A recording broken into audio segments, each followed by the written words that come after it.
What's going on, guys? It's Wheeler and welcome back to another video. Today we're going to be talking about the C8 once again. So this car I have had for almost 2 years already. It'll be 2 years in March that I've owned this car. This is one of the first ones delivered. This was car number 200 and it has been my daily driver. I posted a review a little while ago whenever I got the car, but obviously if you make a review as soon as you get the car, you don't really know all like the little details about it, how well everything's gonna hold up until you actually drive the car. So right now I have about 20,000 miles, almost 21,000 miles on this car, which I believe is probably one of the highest C8s out there. It's my daily car. I commute with it. I take it to the gym. I go just about everywhere with it. So I just wanted to kind of show you guys how it's held up, things I like about it, things I don't like about it. And I'm not hiding anything here. The car is dirty. I drive it every day. I don't wash it every day. So the car's dirty. It has some wear in some places. And that's kind of like what I'm gonna highlight here today. And something that I don't see too much on YouTube because not a lot of people drive these cars that much. I'm a member of like a few Facebook groups and forums for like the C8s, and a lot of people I see that have them are like, oh, I've had it a year and a half and I just crossed 1,000 miles. And it's kind of crazy to me that these really don't get driven. I mean, that's what they're made for. So we're gonna take a walk around the car, show you any little bits of wear, how well things have held up, and then we'll just move on from there. So thankfully, I do not have any curb rash on any of the wheels. I'm a pretty cautious driver, so I don't really have to worry about that. I did have the car clear bra'd in the front, but then I wrapped it, so kind of negated the clear bra. But the car is entirely wrapped. This wasn't the original color. Maybe I'll like pop a picture on screen of what the car looked like before. I had some yellow accents on the car, but I took them off over time just because I felt like they looked a little bit too much. All I have now is on the mirrors there, and on the diffuser right here, it has headers. That's the only thing that's really aftermarket about it, is I do have Cook's long tube headers on it. Other than that, the whole car's stock. So obviously I have a little bit of scrapes underneath the carbon fiber splitter. You can't see it from the front or even the top, but underneath obviously there's some scrapes just because the car's low and this doesn't have the front lift. And like right here, the wrap is coming up a little bit, but obviously they won't last forever. There's no damage to the car. It hasn't been in any accidents, thank goodness. Right here, the like lining in the wheel well was kind of popping down, but you can just push that back up. Sometimes that comes down. Other than that, on the outside, not any issues. Paint's protected, so I don't have to worry about that. But we'll go on to the inside here. Seat wear. The seat, like the bolsters on the seats were kind of wearing out. This happened like really early on, just within the first few thousand miles. Not entirely sure, but Chevy is kind of notorious for bad like interior materials and quality control. But like the bolsters here, obviously you're showing a little bit of wear, but like overall not too bad, you know. The main issue with the interior here, and I don't know how well you'll be able to see it, this, if I press down on that, this is all bubbled up. It gets worse in higher heat. This bubbles up as well, and that's kind of like a big issue that these cars have been having through like the forums and whatnot that I've seen. In heat, these will bubble up.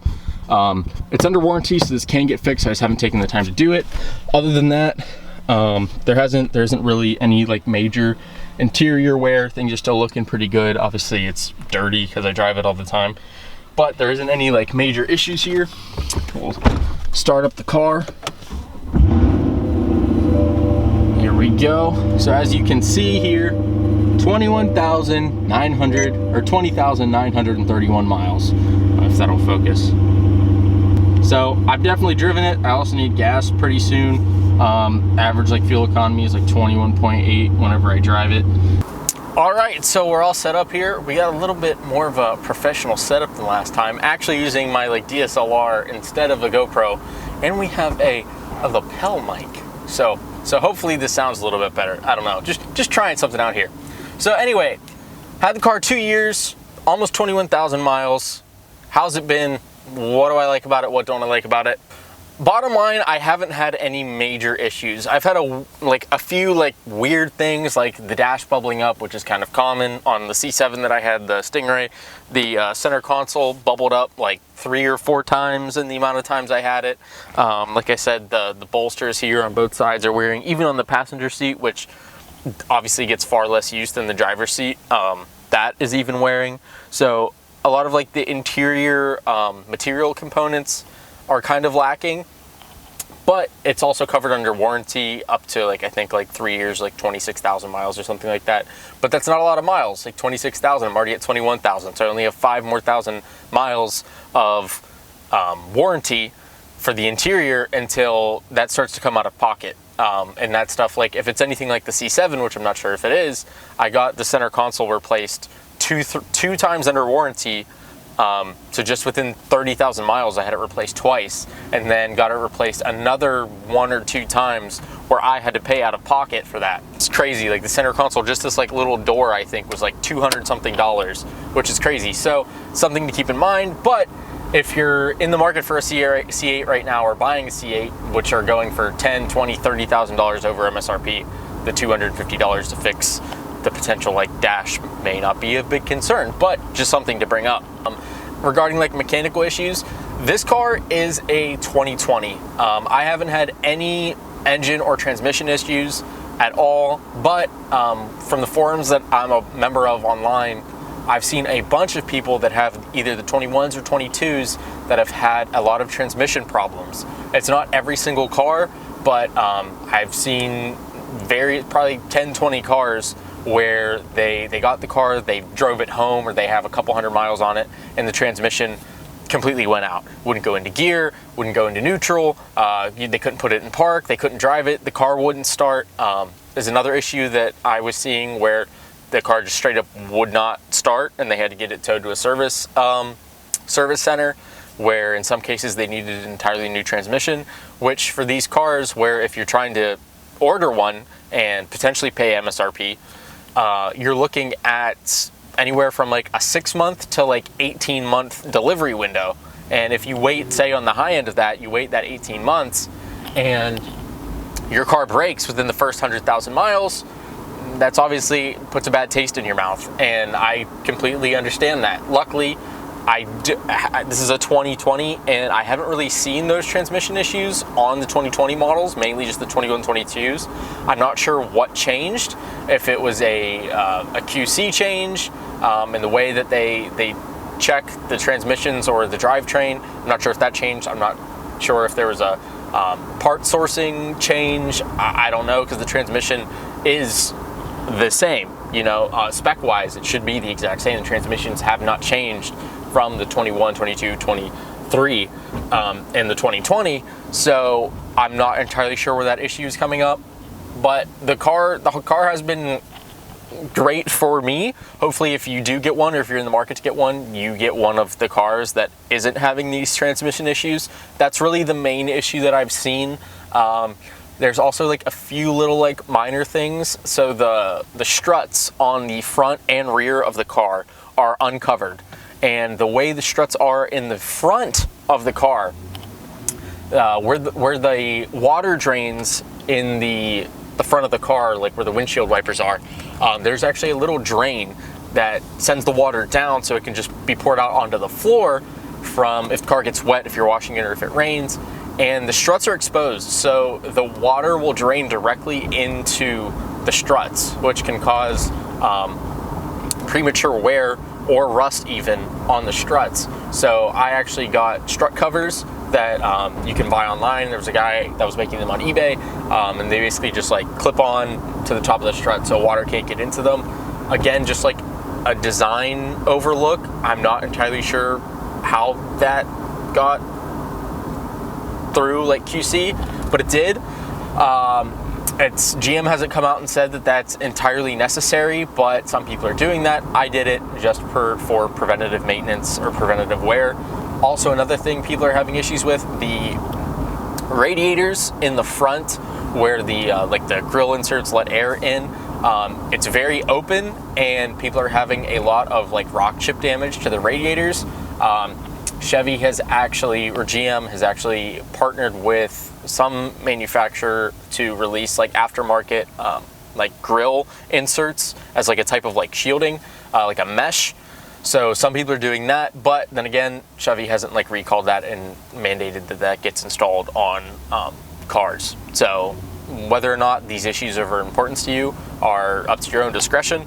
I don't have the grill inserts. I haven't really seen that much rock chip damage. Obviously, there's some of the radiator fins that get bent just from little like pebbles and whatnot as you're driving, especially if you drive as much as I do and the amount of time that I've had this car and the amount of miles I've put on it. But nothing that hasn't really been as big of a concern to me, because I think Chevy came out and said that that was inconsequential and wasn't a major concern, but then they partnered with someone that manufacturing these mesh inserts, so I'm not sure. That's up to your own like personal preference, whether that's some type of preventative maintenance that you'd like to do or not. But other than that, there hasn't really been any major issues. Like, I've thoroughly enjoyed this car. It's fast, you know, it handles well. The weight distribution is far better with the engine being right behind me instead of in the front. It's much shorter in the front, so gauging like parking and turns and whatnot is slightly easier. Your visibility, I would wager to say from the front is better from the way the windshield is slanted now, but the visibility obviously in the rear isn't quite as good. But you also have the screen rear view mirror instead of just like the regular mirror, which I showed in my review, where the rear view mirror is, if you flip this lever, it's a regular mirror, but because you don't have a lot of visibility out of the back, there's actually a camera up top for your rear view mirror, and that displays up here, and it's wide angle lens, so you're able to zoom out, zoom in, and you have a lot better visibility than you do in the C7. So it's kind of just a, you know, different way that they went about that problem. Obviously, visibility in the rear is not great. We're on a brick road right now, so the camera's bouncing like crazy. I didn't mean to take you all on a carnival ride today. Hopefully no one gets motion sick, but that's where we're at the moment.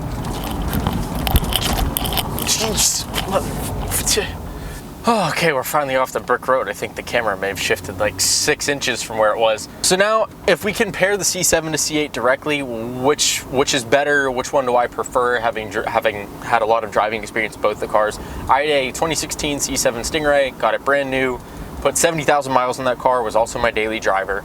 This car is now my daily driver, and I also have a 2019 C7 ZR1, which I love more than this car. And there's a couple reasons why that is. Bottom line, comparing the two, the C8 is far more refined. It feels higher quality. It feels more like an exotic. And if that's what you're going for, that's great. I think it drives a little bit smoother, even though they both have the optional mag ride suspension, which is fantastic. If you are getting a C8 or a C7, I would definitely opt for the mag ride. You can change the driving modes from track, where the suspension is really stiff and really tight, or you can put it in touring and it's really smooth, the steering is really light, and it's really just comfortable to drive and commute with. So that's really up to your preference, but mag ride I think is definitely worth the extra cost if you were to get one or the other. The C7 to me feels more fun, in my opinion. I feel like it's more enthusiast oriented. It definitely feels more raw, especially if you get the manual transmission. That's obviously a big thing. You can't get the manual transmission in this car, but the C7s you can. So if you want that that feel and having that control with the manual transmission, you can't get that in this car. There's not any stick anywhere. You know, with the C7, at least with the automatic, you still had the your shift selector. Now it's buttons and levers over here. So you lose that aspect of it. Obviously, the transmission is far better in this car if you're comparing automatic to automatic or automatic to dual clutch transmission. The shifting is night and day difference. That was one thing I really didn't like about the C7s, and I still don't like, even in the ZR1. The shifting with the paddles specifically is super sluggish. You hit to shift up and you won't hear it for a good second or two, you know, to where it actually shifts. And for as much power as the ZR1 has, 760 horsepower, I would expect a little bit better transmission. So that's one thing I definitely don't like, where the C7 wins no comparison. The transmission in the C8 is far better. And that's one thing I love about this car. The shifts are instant, they're snappy, it feels good. It's just a great transmission altogether, if you don't have transmission issues, which is one of the problems with the car. So that's kind of a trade-off you might have to take into consideration when you're buying. Hopefully you don't get one that has these transmission problems. And like I said, obviously it's not every single car, but I have seen a good number, more than there should be, in my opinion. So that's really the main difference to me. the C7 just feels more like a muscle car. It feels more like a Vette to me. This doesn't entirely feel like a Vette to me anymore. It feels more higher end, even though the price point isn't exactly in exotic territory. Neither is the speed. Sure, the 0 to 60 is there, but which is great just because the weight distribution and aerodynamics of this car, the 0 to 60 is very good. But I would still wager to say that the C7 is more fun. The ZR1, if you're asking me why I prefer the ZR1 over this car, it's just a completely different animal. Obviously, you're looking at two huge price points if you're comparing MSRP to MSRP, not markup to MSRP. The ZR1 was, my ZR1 was $143,000 brand new before tax. This was $86,000. So you're looking at almost like a $60,000 price difference. And I think the cars reflect that. You have like 490 horsepower in this car versus like 760 in the ZR1. The ZR1 is a track monster. I've taken it on the track relatively regularly. I've had it at Sebring. I've had it at Spokane International Raceway. And it's just a blast of a car. This car doesn't obviously perform nearly as well on the track. If it were up to me, if you're looking for more of a track-oriented Vette, I would probably go with the C7 Grand Sport or C7 Z06.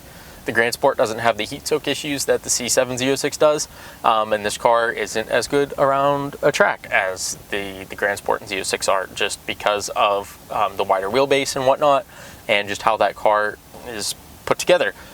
This is, like I said, feels more of an exotic. For most exotic drivers, they don't track their cars. They don't do a lot of performance-oriented things. They take their cars to, if you're looking at someone that owns like a Lambo or Ferrari, they take their cars to dinner, they take it to rallies, they take it to nice events. They're not tracking your 488. Like that's not what happens, you know? So if this car is fitting that exotic mold, I would say that the C7 is more performance oriented. It feels more like a race car if that's what you're going for. Obviously it's not a race car, but it feels more like it. And it's really preference. Like if you have the opportunity, if you're in the market for one and you have the opportunity to test drive either, which test drives on the C8s are like almost impossible right now, I would just pick whichever one you like. Obviously C8 has a lot of hype because it's like, oh, it's finally the mid-engine and the Z06 is coming out, but they're almost impossible to get. They're extremely marked up. There's just a lot of things going for the C7 versus the C8 just because of the availability issues of this car. So bottom line, that just comes to preference. Styling wise, I think the C8 looks better than the base C7. Obviously, it looks a lot more aggressive. It looks, like I said, more like an exotic. The C7 ZR1 is a little bit different because you have the different front fascia. Obviously, the rear is the same. Basically, looks like a Z06 with a wing. But I would wager to say that I like the ZR1 styling better than this car. I think it looks a little more muscle, a little bit more aggressive, a little more like a race car. Bottom line, it comes down to preference. But what I just wanted to note in this video is the issues I've had with the car, how I've felt about it. And honestly, like, I love them both. If I was told to choose between a C7 Stingray or C8 Stingray, I would choose the C8. If I was asked to choose between the C7 ZR1 or the C8, I would choose the ZR1. Obviously, this might change when the Z06 comes out, you know, whenever people end up seeing those, whenever final pricing is announced, who knows. I'm trying to get one. I'm on a waiting list for one at my Chevy dealer that I got this car from and the ZR1. And initially I was like 2 or 3 on the wait list, second to third, and they told me I could get it for MSRP. Now they're telling me that I might have to pay $30,000 over sticker, which if that's the case, I might pass on that. Cars are often, and other than this market right now, cars are highly depreciating assets. It doesn't really make much sense to me to pay $30,000 over MSRP. If I really want the car, I can wait a few years. Hopefully the price goes down and pick it up then. Because I love this car. I love the ZR1. I don't need the Z06, as fun as it would be and as nice as the car will be. But in my car specifically, my experience, I haven't had a lot of issues with the car, which is great. I'm happy that that's the case. I also never had any issues with the C7 Stingray that I had, and that was one of the reasons why I kept getting Vettes, because I put 70,000 miles on that car, and it was never in the shop or in service for anything other than a routine oil change or tires. It never, I mean, other than like the center console, but anything mechanical, it never had any issues. And I just loved that so much about it. It was a great price point, great bang for the buck. It held up well. That's why I got the ZR1. That's why I got this car. And ultimately, this is holding up just as well as the C7 Stingray did, from my experience. But obviously, it's different per each car. If you're going to get one, I just hope that you don't get one that is having these transmission or engine issues. I would try to aim for a 2020 if you can, just because I'm not seeing as many issues on the 2020s for whatever reason. The 21s, 22s are more difficult. If you are looking to order one, I would go to one of the largest Corvette dealers in the US. I think McMulkin is one. Who else is one? McMulkin. There's a couple other ones. You can Google it. The biggest Corvette dealers in the US. There's a few. There's one. It's called. It starts with a C. It's like Sioka or something. I don't know how you pronounce it. But if you go there, they get the most vet allocations out of any other dealership in the country. You are going to pay MSRP. The only thing is there's a long waiting list. You might be waiting a while. You're not going to get a car in 3 months, 6 months, 8 months. But you will get one at MSRP. You might just have to wait. So if you're looking to get one, I would probably go there. That way you won't be paying markup. If you don't care about markup, just Google C8s for sale and they're out there. People are flipping them all the time and you can snag one if you're willing to pay $10,000, $20,000, $30,000 on their MSRP. So that's about all I have for you in this video. I hope you guys enjoyed. If you have any comments on the C8, C7, whatnot, leave them below. If you guys want to see more videos, let me know. I'm having issues with what to post, but I thought this video would be a good idea. So, as always, comment what you guys would like to see in the comment section below. I hope you guys enjoyed the video. Make sure to leave a like, comment, subscribe if you guys would like. Hopefully, new videos coming soon. It's kind of hit or miss when I'm uploading. But either way, I appreciate you guys for watching, and I'll see you guys in the next video.